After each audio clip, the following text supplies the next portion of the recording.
Hello guys, welcome back to our channel కొత్త జంట. Video చూస్తున్నప్పుడే like చేయండి, వీడియో పూర్తిగా చూసాకే కామెంట్ చేయండి. కొత్త వాళ్ళు ఎవరైనా మన ఛానల్లోకి వస్తే మర్చిపోకుండా సబ్స్క్రైబ్ చేయండి. ఈ రోజు మన ఇంట్లో ఫ్రెష్ అప్ అయిపోయి పూజ చేశాకే వర్క్ స్టార్ట్ చేసిన. ఆల్మోస్ట్ వర్క్ అంతా అయిపోయినాక ఫ్రెష్ అయి పూజ చేస్తా, కానీ ఈ రోజు ఎందుకో పూజతోనే వర్క్ అంతా స్టార్ట్ అయిపోయింది.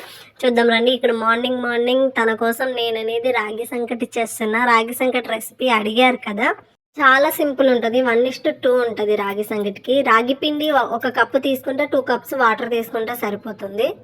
వాటర్ ఫుల్గా బాయిల్ అయిపోయాక రాగి పిండి కలిపేసి ఉండలు లేకుండా కలుపుకోవడం అంతే. చాలా సింపుల్ రెసిపీ, పెద్ద ప్రాసెస్ ఏమి ఉండదు. మన ఛానల్లో కుకింగ్ వ్లాగ్స్ అనేవి అసలు పోనే పోవు. 100-200 వ్యూస్ దగ్గర అయిపోతాయి. అండ్ మనకన్నా బాగా చేసే పెద్ద పెద్ద ఛానల్స్ చాలా ఉన్నాయి కాబట్టి ఎక్కువ రెసిపీస్ అనేవి నేను పోస్ట్ చేయను. మళ్ళీ అది నాకు ఎక్స్ప్లెయిన్ చేయడానికి సరిగ్గా రాదు. మళ్ళీ తర్వాత అది కష్టపడి నేను ఎక్స్ప్లెయిన్ చేసిన వ్లాగ్స్ అనేవి అస్సలు పోవు. అందుకని చెప్పేసి అవి చేయను. బట్ ఇదైతే చాలా simple and healthy and tasty, అన్ని రకాలుగా బాగుంటుంది. నాకంటే అలవాటు అయిపోయింది కాబట్టి అలా చేస్తున్నా. మీరు కొద్దిగా వేడి తగ్గినాక కొన్ని వాటర్ తీసుకొని బాల్స్ లాగా చేసుకోండి. చాలా మంది రైస్ వేసి చేస్తారు, బట్ నాకు అలా కాకుండా రాగా చేయడమే బెటర్ అనిపిస్తుంది. రైస్ వీలైనంత ఈజీగా, వీలైనంత తొందరగా, వాటికి దూరంగా రైస్ మాత్రం స్కిప్ చేయడానికే ట్రై చేయండి. ఇక్కడ మన బ్రేక్ఫాస్ట్ అనేది రెడీ అయిపోయింది. మళ్ళీ చెప్తున్నా, ఎవ్రీడే చెప్తున్నా, కొద్దిగా కన్సిడర్ చేసుకోండి. మార్నింగ్ 9 బిఫోర్ 8:30 లోపే టిఫిన్ అయిపోవడానికి ట్రై చేయండి. లంచ్ కూడా 1 to 2లోనే అయ్యేటట్టుగా చూసుకోండి. ఈవినింగ్ డిన్నర్ అయితే మాత్రం బిఫోర్ 9 వరకే అయ్యేటట్టు చూసుకోండి. ఇదే మనకి హెల్దీ. అలా అని చెప్పేసి ఫుల్గా తినకుండా కొద్దిగా ఖాళీగా ఉండేటట్టు కూడా చూసుకోండి. ఎంత ఎక్కువ ఫుడ్ తింటే అన్ని ప్రాబ్లమ్స్ వస్తున్నాయి, ఎంత తక్కువ ఫుడ్ తింటే అంత హెల్దీగా ఉంటాం ప్రజెంట్ డేస్లలో. ఇక్కడ ఈ చుట్టుపక్కల అంతా చూసి ఏంద్రా అమ్మగా పిచ్చి అని అనుకోవద్దు. అది సిమెంటో ఏందోనంట. అది నేను మళ్ళీ మొత్తం చుట్టూ తిక్కి కడిగేస్తానా, కడిగాక కూడా అది మళ్ళీ అట్లే వైట్గా అవుతుంది. ఇదేందో ఈ రూమ్లో మాకన ముందు ఉన్న వాళ్ళైతే అసలు మెయింటెనెన్స్ సరిగ్గా చేయలేరు. ఆ ఇంట్లో కూడా మేము కడిగి ఇప్పుడు నీట్గా ఉంచుకుంటున్నాము. ఈ బయట నేను ఎంత కడిగినా ఇది పోవట్లేదు. ఇలా వైట్ మార్క్స్ లాగా పడుతుంది.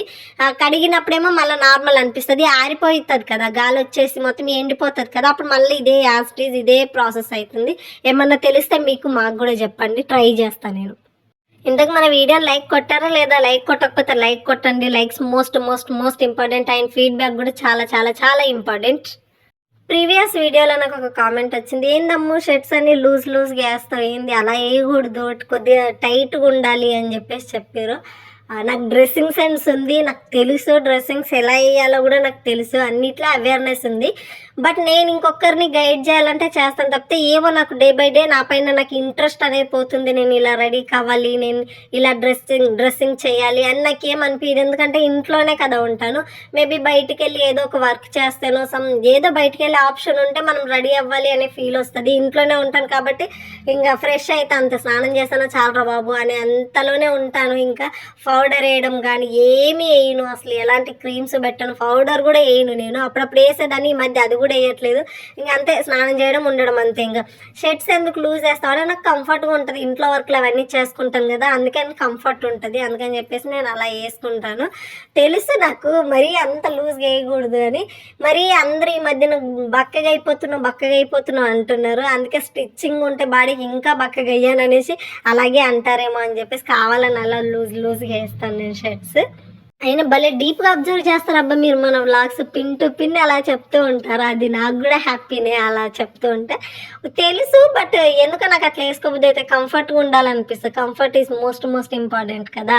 ఇక ఇంట్లో ఎప్పుడు ఈ కిచెన్లో ఇక్కడక్కడ తిరిగే వాళ్ళకి ఇలాగే ఉంటుందిలే గైస్. బయటకు వెళ్ళి జాబ్ చేస్తానన్నా ఓకే ఇలా డ్రెస్సింగ్ చేసుకుందాం, ఇలా వెళ్దాం అలా వెళ్దాం అని ఫీల్ ఉంటుంది. ఏమో నేను ఇంట్లో ఉండడం వల్లనేమో నాకు ఏం అస్సలు వేసుకోబుద్ధి కూడా అవుతలేదు. స్ట్రెచబుల్ కూడా అసలు ఏ బుద్ధి అవుతలేదు. జస్ట్ అంతే, ఒక షర్ట్ వేసుకుంటాను, నావి వేసుకుంటాను, మహీ షర్ట్స్ వేసుకుంటాను. ఇంట్లో ఉన్నప్పుడు కూడా మా అన్నయ్య షర్ట్స్ వేసుకునేదాన్ని. ఏమో షర్ట్స్ అంటే కంఫర్టబుల్ ఉంటుంది, నాకు చాలా కంఫర్టబుల్ ఉంటుంది. అందరూ షర్ట్స్ వేసుకోవడానికి ఏదో వెస్టర్న్ అంటారు, కానీ నాకు ట్రెడిషనల్ కంటే కూడా వెస్టర్న్ వేరే బాగా ఇష్టం నాకు. మళ్ళీ ట్రెడిషనల్ వేసుకుంటే చున్నీ వేసుకోవాలి, అదే షర్ట్స్ వేసుకున్నాం అనుకో కొద్దిగా లూజ్గా వేసినామంటే అసలు ప్రాబ్లం కూడా ఉండదు, సెట్ అయిపోతుంది. నాకు బాగా కంఫర్టబుల్ షర్ట్స్ అయితే బోల్డ్ అంత కంఫర్టబుల్ ఉంటాయి నాకు. ఇక్కడ చూడండి, దాంట్లో చాలా ఎక్కువనే అయిపోతుంది ఈ మధ్య వరకు. ఎందుకు అని అంటే 2 టిఫిన్స్ అవుతున్నాయి కదా. ఇప్పుడు నా కోసం నేను స్మూతీ రెడీ చేసుకోవాలి, మళ్ళీ ఆయనకి జ్యూస్ చేయాలి, మళ్ళీ చట్నీ చేయాలి, టిఫిన్ చేయాలి, మళ్ళీ ఆ ప్లేటు, వాటరు, వాము, మిక్సీ బౌల్స్ బోల్డ్ అన్నీ అయిపోతున్నాయి. అంట్లయితే కడగడానికి ఉండేది ఇద్దరమైనా సరే చాలా చాలా వరకు అయిపోతుంది. పోనీలే, నాకు కూడా కొద్దిగా బాడీలో ఎక్సర్సైజ్ లాగా ఉంటుంది కదా, మరి ఇంకేం చేస్తాం, తప్పదు కదా అని చెప్పేసి చేస్తున్నాను.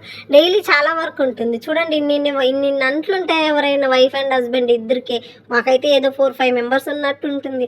అండ్ ఇక్కడ ఈ రూమ్కి ఎలాంటి కర్టన్స్ సెట్ అయితే చెప్పండి అబ్బా.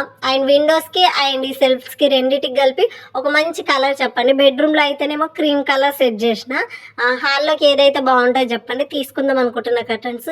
ఏ కలర్ అయితే బాగుంటుంది అనేసి మీరు అనుకుంటున్నారో సజెస్ట్ చేయండి. మా ఇంట్లో మీరు ఆల్మోస్ట్ చూస్తారు కాబట్టి ఎక్కడ ఏముంటాయో మీకు తెలుసు. సో కర్టన్స్ కూడా ఏవి బాగుంటాయో మీకు తెలుస్తాయి అనుకుంటున్నా. సజెస్ట్ చేయండి, చూద్దాం, సరేనా. ఇక్కడ నేను ఆలు కర్రీ చేస్తున్నా, ఎగ్ కర్రీ కాదు, ఇది ఆలు. భలే ఉంది కదా, ఎందుకో వెరైటీగా ట్రై చేయాలనిపించింది, అందుకని చెప్పేసి ఆలు కర్రీ ఇలా చేస్తున్నా. ఇక్కడ ఒక సైడ్ టీ పెట్టేసి ఒక సైడ్ ఏమో ఆలు కర్రీ చేస్తున్నాను.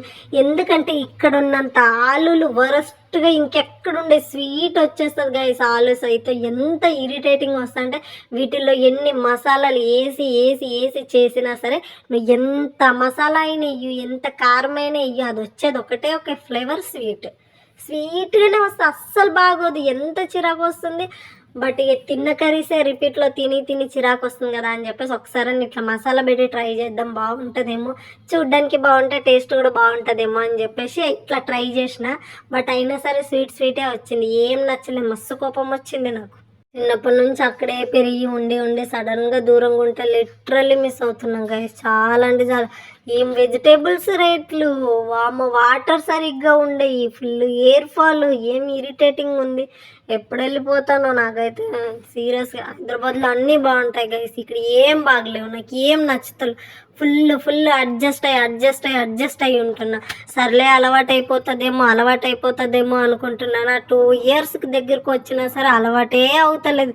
మస్తు కంట్రోల్ చేసుకొని అడ్జస్ట్ అవుతున్నా, కానీ ఇరిటేటింగ్ ఉంది. ఇంకా కొన్ని డేస్ అయ్యాక ఇంక మేము ఇక్కడ నుంచి కూడా వెకెట్ చేసేస్తాం గైస్. ప్లేస్ మాకు నచ్చట్లేదు, ప్లేట్ అంటుంది చూడు, ప్లేస్ మేము వెకెట్ చేస్తాం, మాకు ఇక్కడ కూడా నచ్చట్లేదు, మళ్ళీ దూరంగా. సర్లే, నేను ఏదో ఒకటి సోది ఇలాగే చెప్తాను, కానీ మీరైతే వీడియో చూస్తున్నప్పుడు లైక్ చేయండి, లైక్ చేయడం మాత్రం మర్చిపోద్దు. అండ్ కామెంట్ చేయండి. And thank you so much, love you all.